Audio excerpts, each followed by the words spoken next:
Feudalism rose from the ashes of the Roman Empire. For centuries, it became the dominant social system in Europe. Roughly from the 9th to the 15th century, feudalism shaped life in Europe. It was a time of castles, knights, and powerful lords.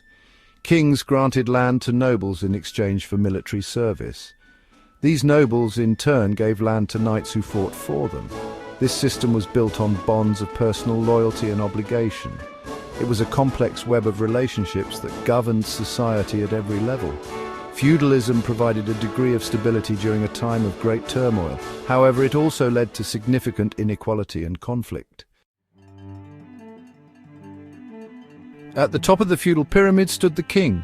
Below him were powerful nobles or lords who held large estates. They swore allegiance to the king and provided him with military support when needed. In return, they received the right to govern their lands and protection. Below the lords were the knights, professional warriors. They swore loyalty to their lords. They promised to fight for them and defend their interests. In return, knights received land from their lords, known as fiefs. At the bottom of the feudal hierarchy were the peasants. They made up the vast majority of the population. Peasants worked the land owned by the lords and knights. They provided food and labor in exchange for protection and a place to live. Peasants had very few rights and lived difficult lives. The Catholic Church was a powerful force in medieval Europe.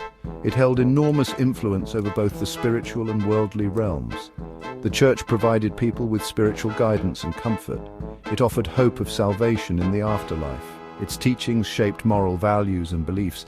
Beyond its religious role, the Church was a major landowner and political player. It owned vast tracts of land and collected taxes from the faithful. The Church's wealth and influence rivaled that of kings and emperors.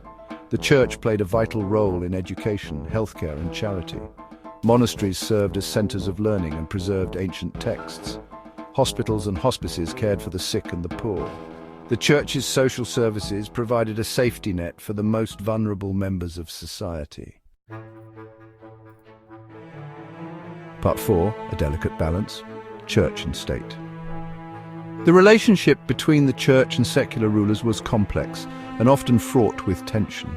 The Church claimed spiritual authority over all Christians, including kings and emperors. This claim sometimes brought it into conflict with secular rulers who asserted their own authority. As head of the Catholic Church, the Pope wielded considerable political power. He could excommunicate rulers, effectively banning them from the Church. This was a potent weapon in the medieval era. It could lead to rebellions and the overthrow of rulers. Despite the potential for conflict, the Church and secular rulers often cooperated. They needed each other's support. The Church relied on secular rulers to enforce its laws and protect its interests. Rulers often sought the Church's blessing to legitimize their rule. Part 5. Economic pillars, lords and churches. Both feudal lords and the Church played crucial roles in the medieval economy. Lords controlled the land, the primary source of wealth in the medieval era. They collected rents and taxes from their peasants. They invested in agriculture and infrastructure. The Church, as a major landowner, also played a significant economic role. It collected tithes or taxes from the faithful. It managed its vast estates and engaged in trade. Monasteries often pioneered new agricultural techniques and technologies. The Church's economic activities contributed to the growth of towns and cities. Marketplaces often sprang up near churches and monasteries, attracting merchants and traders. This economic activity helped revive trade in the later Middle Ages. Part 6.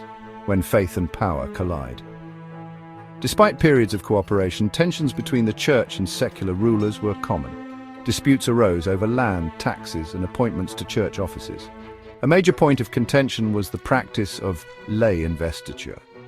This was the appointment of church officials by secular rulers. The Church condemned lay investiture as an infringement on its spiritual authority. It argued that only the Pope had the right to appoint bishops and other high-ranking church officials. This dispute led to a bitter conflict between the papacy and the Holy Roman Empire in the 11th century. Another source of tension was the issue of church wealth. Some secular rulers resented the Church's vast land holdings and wealth. They argued that the Church should focus on spiritual matters and not accumulate material possessions. These tensions sometimes led to calls for reform within the Church. Part 7. The enduring legacy. Feudalism and the Catholic Church left an indelible mark on European history and culture. Although feudalism eventually gave way to other social systems, it shaped the political geography of Europe. It contributed to the rise of nation-states.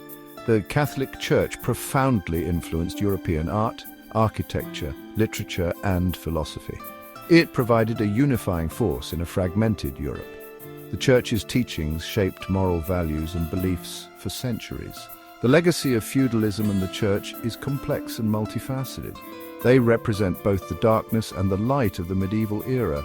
They embodied oppression and inequality, but they also fostered faith, learning, and cultural achievements. Their influence continues to resonate in the 21st century.